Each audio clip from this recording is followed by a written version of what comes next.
Hey guys, welcome back to my channel. Today I am reading my very own remake of my first Five Nights at Freddy's fanfic. This story does alter the timeline. This version of the story is based off of my remake of FNaF lore and there is no self-shipping. Mine and Mike's characters are tweens. Please note I will cut this video into 6 parts. Trigger warning, descriptive gore, and child deaths. Enjoy the video. Chapter 1. Come on, you don't want to be late for your first... I'm so sorry. It's late at night. Anyway, come on, you don't want to be late for your last performance of the year, do you? Mom yelled while sticking her head out of the car. School is finally over for the year. Blake and Lillian have been in the circus industry since they were 5, and now they're 9. They got into the car and put their backpacks on the middle seat. The circus was pretty far from the school, so Lillian took a quick nap. Sorry about that. School always exhausted Lillian, since they barely moved and were forced to listen and learn for hours. But circus was different for her. It was an energy release. An hour later, they made it to the tent and prepared for the performance. They still had 30 minutes, so Lillian got dressed quickly and stretched while the guests sat down or got food. Then the ringmaster walked out as the song Entrance of the Gladiators played. Ladies and gentlemen, boys and girls, welcome to our final show of the year. The crowds roared in applause, excited. We have an exciting act for you tonight. The crowd erupted in applause again as the performer walked out. Oh my god, I'm so sorry. The crowd hooted and hollered as everyone got into positions.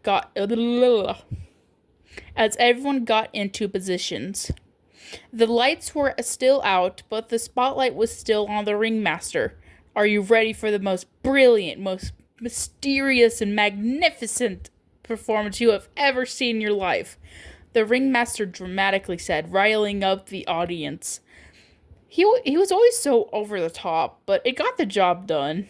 The animal tamers came out and brought 3 dogs. The other performers, the contortionist, jugglers, clowns, tightrope walker, and strongman came out and performed their acts. They interacted with the audience, making them cheer again. Now the moment you've been waiting for, the one, the only, shooting stars. Blake and Lillian and the other trapeze artists came out and waved. The boys split up and climbed the ladder to the bars. The girls also climbed up the ladder on the other side. Blake and Lillian cartwheeled and swung on the smaller bars. The spotlight was on us. We climbed the ladders and the audience was silent. We posed before jumping off the ledge and swinging. Lillian hung onto the bar with her legs and grabbed Blake's hand. She swung to the other side and they switched. They kept switching and swinging until the music changed again to something more dramatic. It was Lillian's final act. Lillian jumped down from the trapeze bars and bounced off the net. She then quickly ran to another swing close to the audience and grabbed the bar. She then ran again, putting enough force into the swing, and sat on the swing and swung around the room. Lillian put her hands out to the audience, grazing over their hands, but one little girl with ginger hair caught her eye. The swing slowed down and she got off. The spotlight changed again, and all the performers, including the ringmaster, bowed.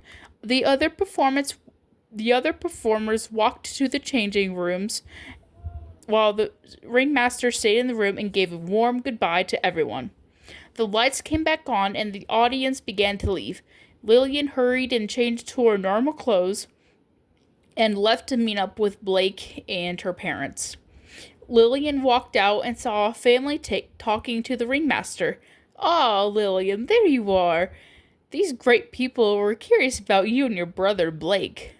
"Oh, really?" I said, curious. Lillian said, curious. Blake came over to them, clearly confused. "Hi, I'm Elizabeth. I'm 7. This is my twin brother, Evan. We think you guys are so cool." The same little ginger girl said. Her brother held a yellow teddy bear in his arms. Yeah, he agreed. Aw, thanks. We've never had fans before, Lillian said, packing up her outfit. Can we be friends? Elizabeth asked. Sure, we're fine with new friends, Blake replied, rubbing the back of his head. Yay! I have so many plans. Like, we can go to the arcade, the playground, our house, Fredbear's, the bowling alley, the ice cream shop, toy shopping, but I don't know, you can choose. What's your favorite ice cream flavor? Mine's vanilla with a cherry on top, but sometimes I don't like having a cherry. Sometimes I want sprinkles. Oh my god. And everyone prefers mango with sprinkles, but I think mangoes kind of suck, but that's just me. Anyway, her father interrupted her. That's enough, Elizabeth, dear. Let them make the decision for Gaius' first hangout. Lillian thought about it herself and finally suggested their house so she and Blake could get to know them better. Well, where's your parents, first of all? You can't just make a decision without consulting them. Mom and Dad were talking to the ringmaster outside. Lillian ran to them and asked them about it. They came back in and talked to the father. Turns out he is the co-owner of the biggest kids entertainment restaurant in town, Fredbear's Family Diner. His name was William Afton. A hangout was arranged, and they decided to go to the Aftons' house. The next week, Lillian and Blake walked to the Aftons' house in the next neighborhood over. They arrived, and Elizabeth yelled, both excited. Oh my god. They arrived after 10 minutes, and Elizabeth and Evan waited outside, playing with toys. Hi! Evan and Elizabeth yelled, both excited. They were dressed in more casual outfits today. I'm sorry. Hold on. Where was I? Oh my god. Elizabeth wore a light pink t-shirt and bibs, while Evan wore a baggy gray and black striped sweater and shorts. Come on, we can't waste the entire time jibber-jabbering. Elizabeth grabbed my hand, and Evan and Blake followed behind them. The twins' older sibling was in the kitchen and glared at them. They all played for hours until finally leaving after the street lights came on. They all continued to hang out at arcades, their houses, ice cream shops, bowling alleys, and the playground for the rest of summer. Lillian woke up and walked downstairs. She overheard her father talking on the phone to someone. Okay, so Evan and Elizabeth's birthday, Fredbear's November 13th from 12 to 5 p.m. Okay, that sounds good. I'll tell them. Yes! Lillian yelled. Remember when I said I was gonna cut this video into 6 parts? You know what? I changed my mind. Let's continue. Chapter 2. Evan and Elizabeth's birthday finally came around the corner. Lillian and Blake put their gifts into a colorful bag and waited at the door for their parents to drop them off at Fredbear's. Mom put her wallet into her purse and put her prosthetic arm on. She always wore a beautiful sundress, even when it was an important event. Dad grabbed the car keys and they headed out the door. After a few minutes, they arrived and went inside. The building was 50s style, with matching themed decorations. There are pastel colors on the wall and vintage-styled booths and seats. The music was even from the 50s. 2 kids, please, Mom told the employee. Are you here for the birthday party? The employee asked, writing something down. Mom nodded. In that case, you don't have to pay. Everyone who attends the owner's twins' birthday party gets in free. Lillian and Blake went in and looked for Elizabeth and Evan and Elizabeth. Guys, hi! Evan yelled. He grabbed a handful of tickets from an arcade and ran to them, and Elizabeth soon followed suit. Ooh, what'd you get us? Elizabeth said with a cheeky smile. I can't tell you. It's a surprise for both of you, Lillian said, putting down the gifts. All the other kids who attended the party gathered around them Spring Bonnie came out and got 3 pizzas and a giant basket of breadsticks for the kids, and they devoured it. Elizabeth said, satisfied. Evan and Elizabeth and the other kids ran to the play structures. They ran upstairs, slid down slides, slithered through the sky tubes, climbed on monkey bars and nets, and chased each other. After 2 hours of playing, they ran to the arcade. In the corner of the arcade, there was a tall, lanky mime animatronic with a sign that read, "Marionette's Prize Corner." Lillian thought it was kind of creepy at first with its blank eyes. The kids then cheated in skee ball, played 8-bit games, won toys and trinkets and claw machines, won rounds in air hockey, played basketball, played alien shooter games, and won races in horse riding. After playing for 2 more hours, there was an announcement on the intercom. For everyone attending Evan and Elizabeth's birthday party, please come to the main showroom for gifts opening and cake. I repeat, for everyone attending Evan and Elizabeth's birthday party, please come to the showroom for gifts opening cake. Thank you. Evan and Elizabeth ran to the showroom, and Lily and Blake followed suit. Others who joined the party came along. Everyone sat down while the lights went out and the stage lights came on. They moved dramatically as Fredbear on the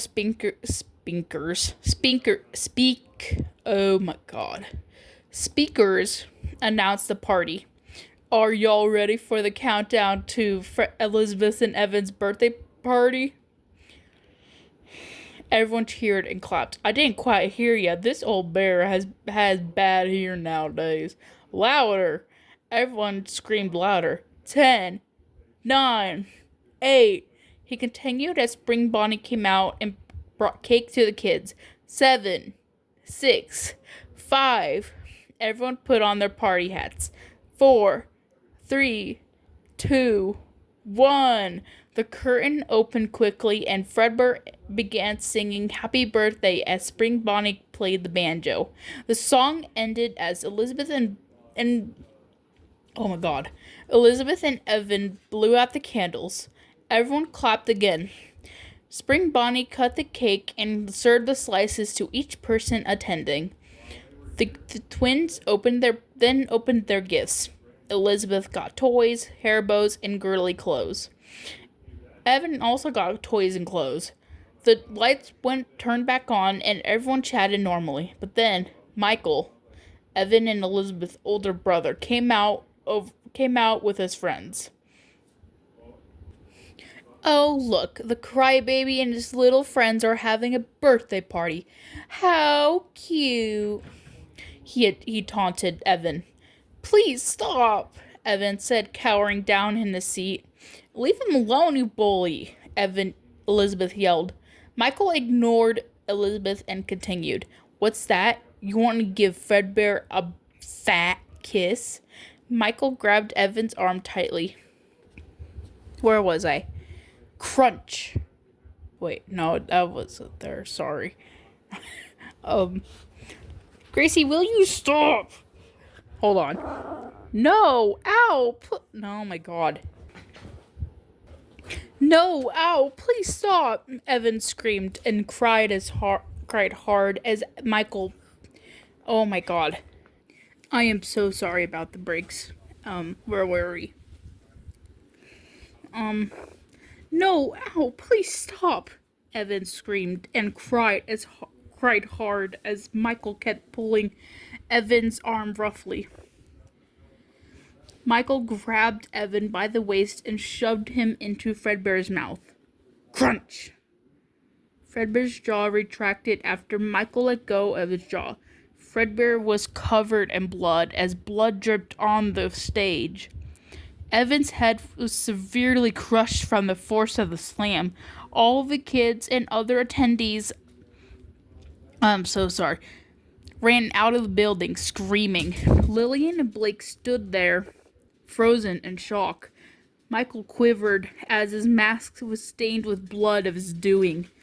His eyes were wide and full of fear. Evan didn't move or twitch. He was still. silent. William ripped his mask off and stormed over to the stage as his co-owner called 911. He scolded Michael with tears in his eyes and told Lillian and Blake to call their parents and leave. Lillian and Blake ran outside to the payphone with tears welling in their eyes. Lillian choked down tears as she waited for her parents to come. They finally answered, and she hiccuped as she tried to tell her parents to pick them up. The ambulance and police arrived and rushed inside. Lillian and Blake's parents ran over and grabbed Lillian and Blake by the shoulders and rushed them over to the car. Clouds covered the bright blue sky and sun, and it began to storm violently. Lillian and Blake explained to Mom and Dad everything that happened. They went to their room for the night but couldn't sleep. Evan flashed in their minds constantly. Poor Elizabeth had to witness all that. Now she's going to lose both her brothers, with one being dead and the other in juvie. Lillian and Blake went back to school the next day.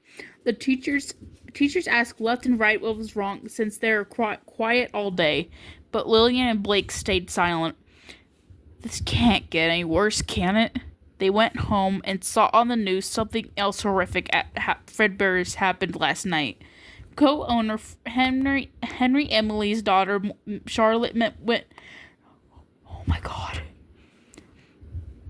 Co-owner Henry Emily's daughter Charlotte went missing last night at the local Fredbear's family diner. 2 years later, it was Lillian and Blake's 12th birthday. The alarm for school went off at 6 a.m. Lillian walked downstairs and sat down at the kitchen table. Blake came down after a few minutes. Lillian looked down at her dad's newspaper and saw an article that caught her eye. Freddy Fazbear's Pizza and Arcade, the redemption of Fredbear's family diner. It talked about William Afton and Henry opening a new restaurant based on their old cartoon about 4 animal characters on adventures. Look, Blake, we should ask Mom and Dad if we can go today, Lillian said excitedly. What's that, hun? Mom asked, flipping eggs. Look at this article. Can we go there Saturday, please? Lillian begged and pleaded. Dad came in and read the article. Sure, it'll get you guys out of the house. Lillian squealed joyfully at the thought of eating the pizza, playing the arcades, and watching the brand new animatronics perform. Blake was still persistent on not going because of what happened. After breakfast, Lillian and Blake left for school. Lillian made paper invitations for their classmates and handed them out. Where were we?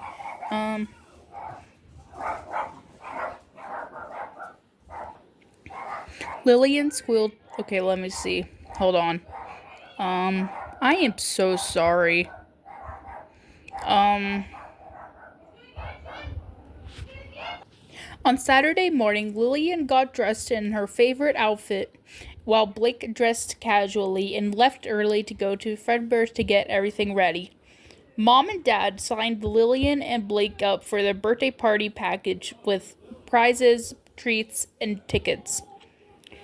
Lillian ran to the stage and watched the animatronics for a bit. The animatronics looked too realistic and uncanny, unlike Fredbear's. I said I didn't want to be here. Blake was upset. Well, there's more stuff to do here than Fredbear's. Heck, they have the new Super Mario Bros. As one of the new additions, Lillian said, ignoring Blake. Their classmates arrived and put their tables down on the table. Put their gifts down at the table. Oh my God. They walked around playing in the play structures and the arcade. Lillian and the others played at the 10 times bigger play structure with more areas to explore. There are more tubes, longer slides, and a giant ball pit full of rainbow. After exploring the play structure for over 2 hours, Lillian and Blake ran to the... No, I didn't mean that one. Lillian ran to the arcade room. The arcade room was giant, too. They had all kinds of new games and arcades. After 2 more hours, an announcement went over the intercom. If you're attending Lillian and Blake's birthday party, please come to the main showroom. I repeat, if you're attending Lillian and Blake's birthday party, please come to the main showroom. Thank you. All of their classmates ran to the showroom and sat down quickly. The lights shut off and the stage lights dramatically moved. I heard there's a birthday boy and girl out there in the audience, so let's sing happy birthday. Everyone cheered as an employee in a Freddy suit came out with a cake with bright candles. 10, 9, 8. Everyone counted down along. 7, 6, 5. Lillian sat across from Blake, squirming excitedly in her seat while Blake looked away, hugging himself. 4, 3, 2, 1. Everyone began singing happy birthday. Happy birthday, dear Lillian and Blake. Happy birthday to you. The Fazbear Gang sang. Lillian blew out the 12-number candle while Blake didn't even budge. The employee cut the cake and gave everyone slices. 2 waitresses came out with 3 large pizzas and 3 big sodas for everyone. Everyone chatted, laughed, and ate and drank. After the kids finished, they went back to playing. Lillian tried to drag Blake away to play in the play structure, but Blake became angry. Leave me alone, Blake exploded in Lillian's face. Why? You know all that happened 2 years ago. Why can't you just let go? Lillian exploded back. Just let go. I can't. This place is horrible and you are too. Everyone here is. Blake ran off crying. Wait, Blake! Lillian reached out to try and get Blake to come back, but he was gone. Lillian went over to a small playroom to try and get it off her mind. Another 2 hours passed when someone in a Spring Bonnie suit came over. Happy birthday, Lillian. How's your day going? Spring Bonnie asked. Go away, Bon, Lillian said, still upset at Blake, while organizing an arrangement of giant foam blocks. Aren't you and your brother celebrating your birthday party today? Where is he? Spring Bonnie asked, crouching down. I don't know. I just really want to talk to him and apologize, Lillian said, still not looking away, slumping over more. Well, I know where he is, he said. Really? Lillian said, finally looking at him. He said he was still mad at you, but is helping me set up for the party tonight, Spring Bonnie said. Lillian was intrigued. Tonight at midnight, return here and we'll have a second party with new friends. Lillian was intrigued. I just said that in the last paragraph. But don't tell your parents, they'll ruin the fun. Spring Bonnie put a finger to his mouth in a shushing gesture. Lillian left the playroom and searched for Blake. She wanted to talk to him and apologize, but she couldn't find him anywhere. She checked other places, but he wasn't there. Lillian told her parents and they reported it to the employees. They searched everywhere, inside and outside, but he wasn't there. An hour later, the party ended and everyone left. The police came and closed the restaurant down until further notice. I'm sorry. Lillian went home and watched the clock anxiously for midnight. Oh, look at her, Jamie. She misses her brother, Mom whispered to Dad. Maybe he's still there. He's gotta be. He's setting up for the party, right? Lillian thought. Lillian, bedtime, Mom yelled at 9 p.m. She ran upstairs instantly after brushing her teeth and jumped in the bunk bed. Lillian stared at the wall and thought about the party and her brother, and waited for her parents to finally be in bed at 11 p.m. Lillian Blake quickly. Oh wait. Lillian quickly and quietly got out of bed and stuffed her plushies under her blankets to make it look like she was still asleep. Lillian opened the window in the bedroom and she snuck out. She closed the window and ran to the pizzeria across town. Since it was mid-October, the air was cool and crisp. Hold on. That doesn't make any sense.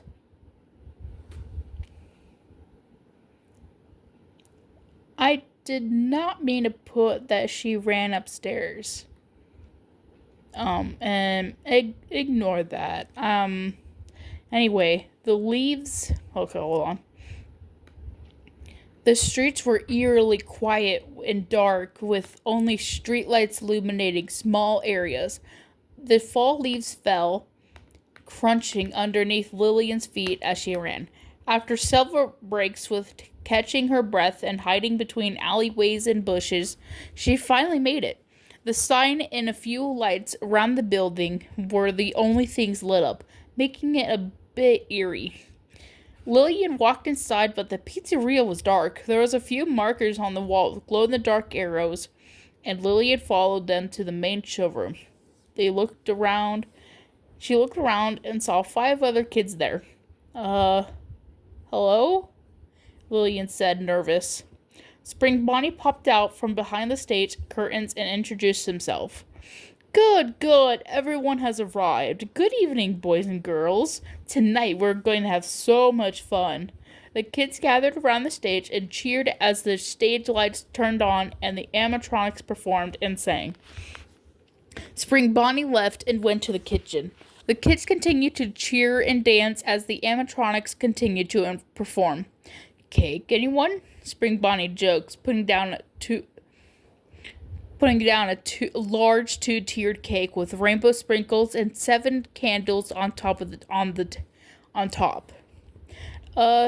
My mom doesn't let me eat sugar past 9. A little boy with a flannel shirt said, nervously grabbing his other hand. Well, your mom isn't here. Let loose and have some fun, Spring Bonnie said, sassily putting its hands on his hips and left again.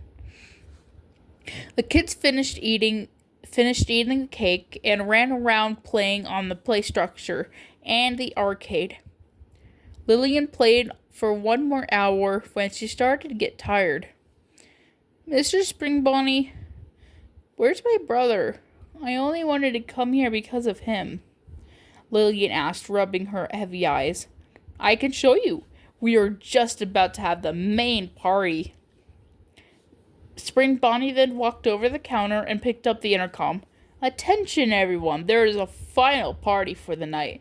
Please come to the main showroom immediately. Thank you. Everyone ran to the showroom, excited for the final party. Spring Bonnie walked over to an employees-only room and opened the door. The kids walked inside and quickly realized something wasn't right. There were no decorations, and it was dim. Spring Bonnie laughed and closed the door behind him. Lillian walked over to a disgusting smell, and it led her to a spilling garbage bag. There were limbs of her brother and his head. Blake? Lillian froze in fear with realization of what was going to happen. The other kids saw and began to scream and run. Lillian stared at Spring Bonnie while he took his suit off to reveal William Afton. He then laughed and turned the lights off. You kids really are stupid. Believing a stranger for a big party? This is your fault. You made me do this. Screams and cries filled the dark room as the floor became slippery. Lillian couldn't see anything and hid under a table in the corner. She heard the others continue to scream, and Lillian tried to hold back her tears, shaking severely. The room went silent. No more screams, or cries, or sounds of walking feet, or running feet. Lillian heard Spring Bonnie walk around the room. Lillian, come on out. I was just playing. Everyone is okay, I promise. Please come out. Lillian, Spring Bonnie pleaded. Lillian, I know you're hiding from me. Why would you hide from me? Your best friend, Spring Bonnie. Lillian cowered in fear and shook harder, holding her breath. The room went silent again.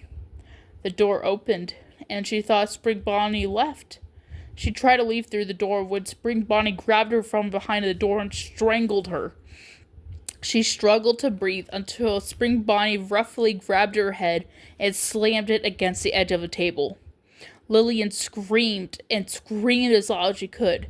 Blood spurted out as he continued. The room became a blur until everything turned black. Spring Bonnie laughed at what he did as he left the room. He went to the kitchen and grabbed multiple garbage bags. Spring Bonnie took his mask off and suit and went back to the room. He grabbed his knife and cut the kids' limbs and stuffed them into garbage bags. One by one, he carried them outside to the back of the pizzeria and carelessly threw them into the dumpster. The man quickly ran back inside and ran to the kitchen. He grabbed a broom and mop and thoroughly cleaned the room. Once he was done, it was 6 a.m. He grabbed his knife and quickly got out of the pizzeria. He then fled the scene and went back home as the sun slowly rose. Lillian slowly woke up again. What happened? Lillian looked at her hands and noticed she was transparent.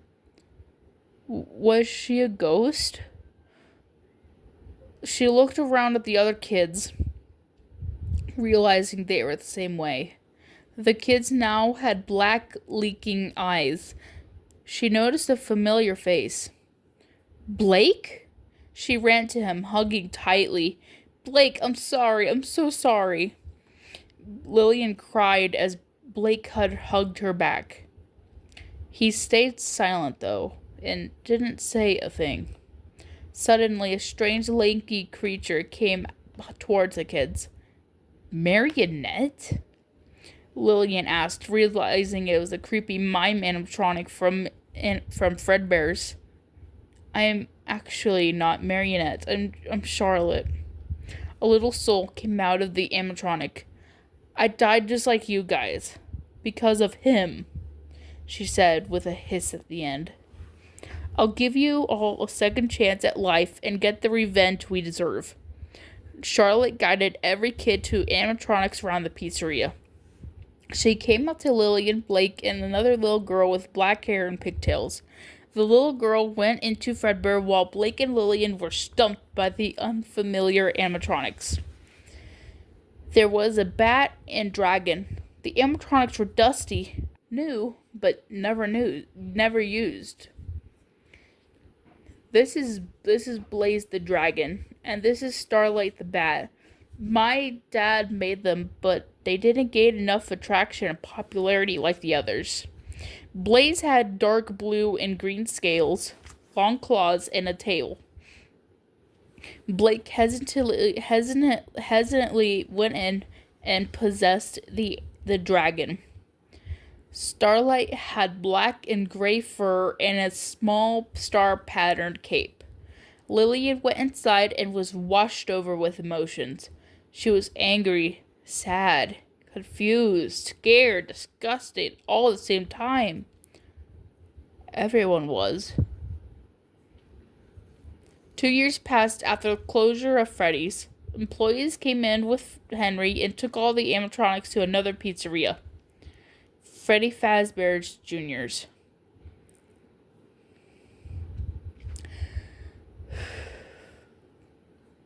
Chapter 4. The building was a lot brighter and colorful with red, yellow, and blue decorations everywhere. It seemed more kid oriented. They were taken to a backstage area and shoved away. Lillian landed on her arm, and Lillian heard a crack. Starlight was just scrap, even though she was in great condition. Lillian left Starlight, and so did the other kids. Lillian explored around the pizzeria and saw a new animatronic. She was a jester poodle with pink accents and a foxy hand puppet. Oh my gosh, she wasn't a jester poodle. She was a 50s style poodle with pink accents and a foxy hand puppet. She seemed brand new with freshly brushed fur and shiny eyes. Her stage curtain was pink and white polka dots.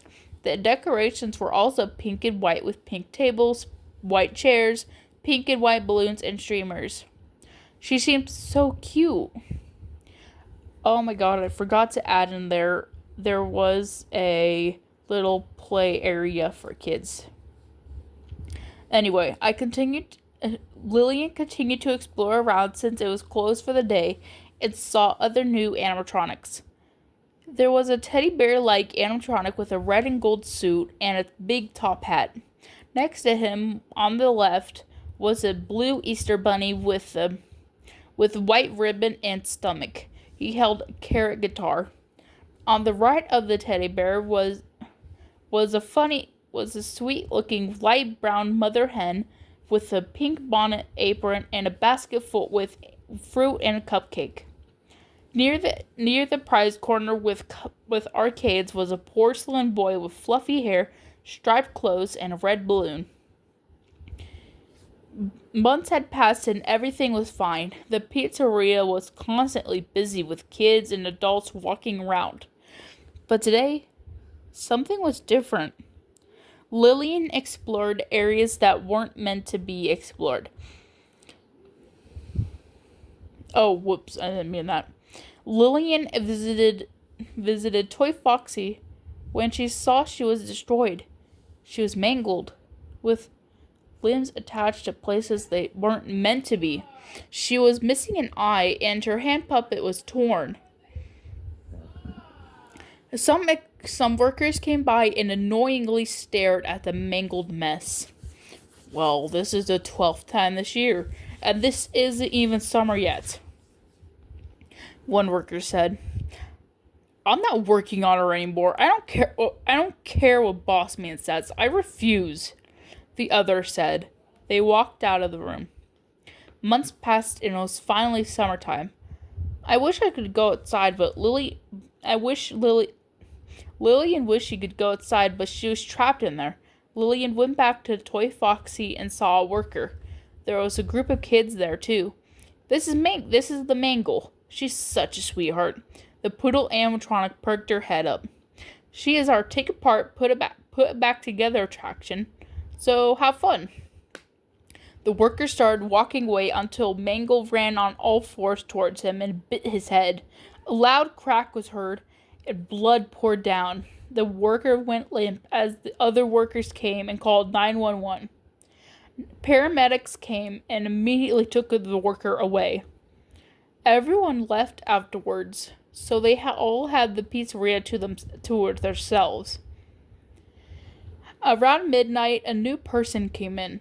A night guard. The night guard sat down and listened to the phone call.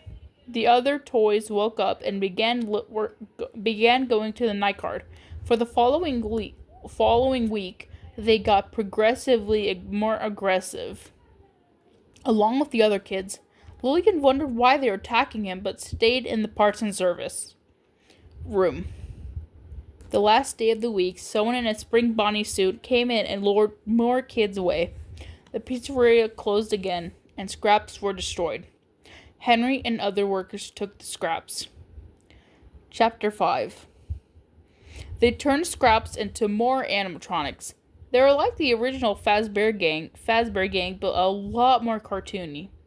The animatronics wore neon outfits that were fancy at the time.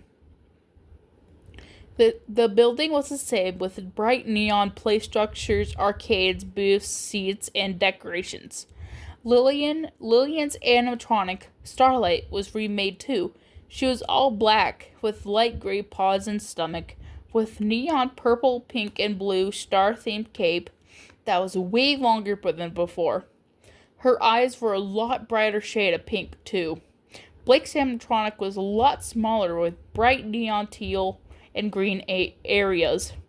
He wore a way too small neon purple vest and shared a stage with Starlight. The stage had a sign on it that said Mystical Night. Blaze's side had cave decorations and a fake gold treasure pile with drips on the ceiling. Starlight's side had dangling stars and a moon with a dark blue background. The entire time this place was open, business was bad. No one wanted to be associated with a Fazbear's name. Until one week, another night guard decided to get the job here. I went up to the front open door and looked at him. He had the face of William, but at the same time, he didn't. Michael? Lillian asked. The guy jumped and stared at Lillian out of disbelief. You're that girl Lil Evan and Elizabeth hung out all the time. Michael said. Did my dad do this to you? Yeah, but at least I get a cool neon bat to possess. Huh. Lillian awkwardly said, I just want to go home. I just want to go back home to Mom and Dad. Lillian began to give up on the cheerful attitude. I apologized to Blake for coming back to Fazbear's after what happened at Fredbear's, but I feel like he just doesn't want to be around me anymore. Lillian went over to Mike and sat by him. I'll stay here and help out because I know the others will be aggressive towards you, since you kind of look like our killer, Lillian said. Thanks, Michael said, looking at the monitor. On the 5th night, Blake became active and was relentless. Why are you siding with the killer? Blake yelled through the suit. Blake, it's not William, it's Mike. Lillian tried to calm him down, but it was no good. Blake banged on the window, cracking the glass. Blake, Lillian yelled at him, making him stop. It's Mike, stop. Blake stared at Mike, realizing he was actually Mike and not William, and went back to the stage. A week passed, and Lillian looked at his cheek with a A week passed, and Lillian looked at Mike's check with a measly $120. Woof, what a ripoff, Lillian joked and waved goodbye to Mike. The next night, William came to the pizzeria again to finish what he started. No one knows if he was bailed out. I forgot to fix that part. Ignore that. I was gonna delete that. Let's see. Finish what he started. Finished what he started. He axed all of the animatronics and laughed again. He began to gather up the parts when the souls rose again. Lillian stayed far away and curled into a ball. She didn't want to kill. William ran over to his old Bonnie suit and trying to scare the kids again, but they didn't budge. They pushed and shoved him when Cassidy grabbed a big kitchen knife and the kids pushed him while Cassidy was behind him.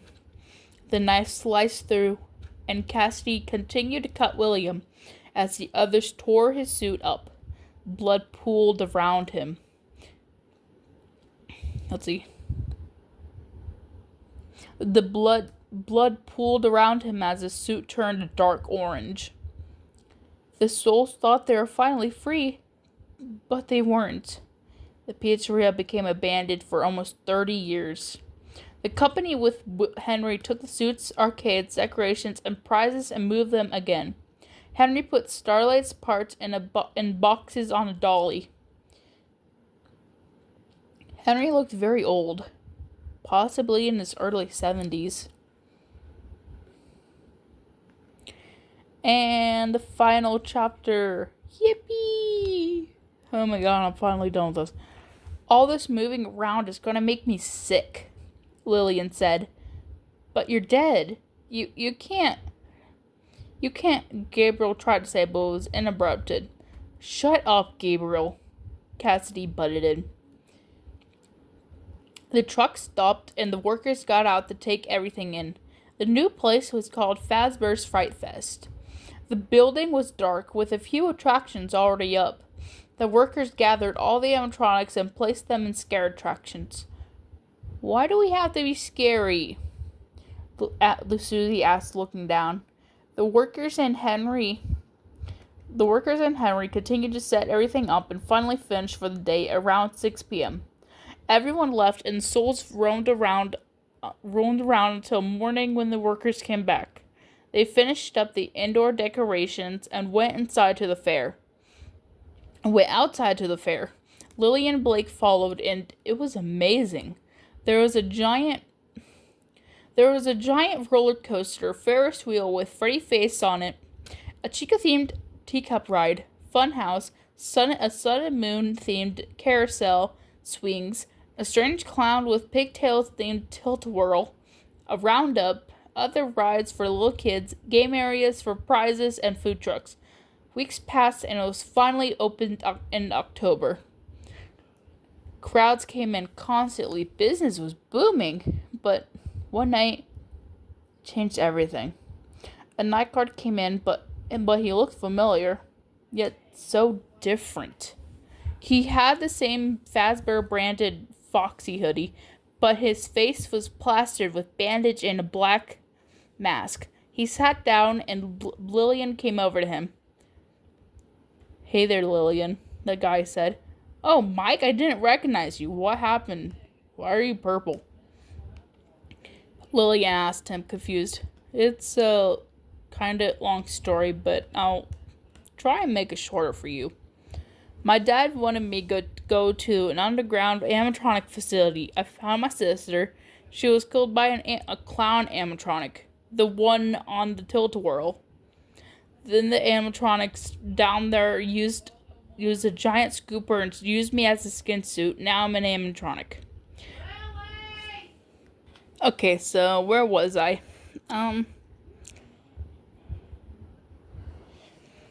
Lily's. Okay. Mike said, staring down the monitor. What the fuck? Lillian almost finished her sentence when she saw a spring bonnie suit walking on the monitor. William? Lillian was terrified, scared of what William could do to his son. She ran over to the wooden door and held it shut.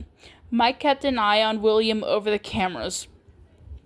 They watched the monitors all night and Mike left at 6 a.m. Every night, Mike came back and watched William until the 7th night. William became extremely aggressive when Henry overridden the intercom, making an announcement. Connection terminated. Henry continued as the building burned. William screamed and screamed for Michael as he was caught and engulfed in flames. Michael laid back in his chair as the wooden door and walls began to burn quickly. He closed his eyes and the souls were released. Oh my god.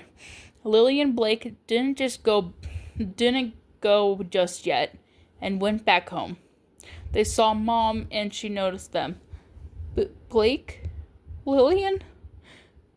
Lillian's mom started to sob and shake. She was elderly now. Lillian and Blake hugged Mom and explained everything. Your dad died in a car crash after going to the bar, finding out you guys went missing. You guys were our entire world. Mom explained. She began to go limp. I love you guys. She turned pale as she died, and they were finally able to rest after years of suffering.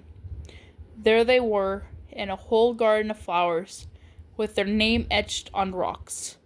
All of this could have been avoided if Lillian and Blake just talked.